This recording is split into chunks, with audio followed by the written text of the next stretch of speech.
இந்த நாளுக்கான அனுதின வார்த்தையின் தலைப்பாக ஸ்ட்ரெங்தன், பலப்படுத்துதல்.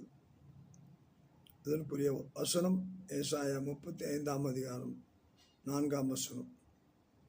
மனம் பதறுகளை பார்த்து நீங்கள் பயப்படாதிருங்கள், திடன் கொள்ளுங்கள், இதோ உங்கள் தேவன் நீதியை சரிகட்டும்.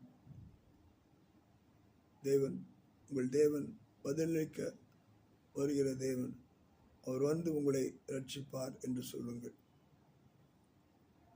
இன்றைக்கு ஆண்டவர் நமக்கு செய்த அந்த விடுதலை, அந்த பயத்திலிருந்து விடுதலை,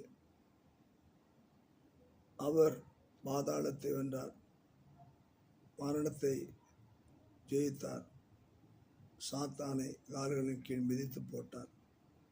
மரணமே உன் கூரெங்கே, பாதாளமே உன் ஜெயமெங்கே என்று சொல்லி நாம் திடமனதாய் இருக்கும்படியாக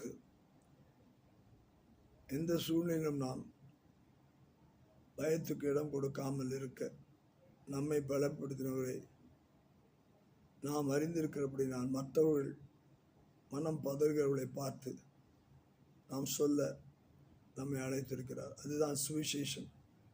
பயப்படாதிருங்கள். எப்படி தூதர்கள் அங்கே இந்த மேய்ப்பர்களுக்கு சொன்னார்களோ, மரியாளுக்கு சொன்னார்களோ, அதே வண்ணமாக நாம் பயத்தில் இருக்க மக்களுக்கு, வாழ்க்கை நிச்சயம் இல்லாதவர்களுக்கு சொல்ல வேண்டிய காரியத்தை சொல்ல தேவன் நம்மை தெரிந்து கொண்டிருக்கிறார்.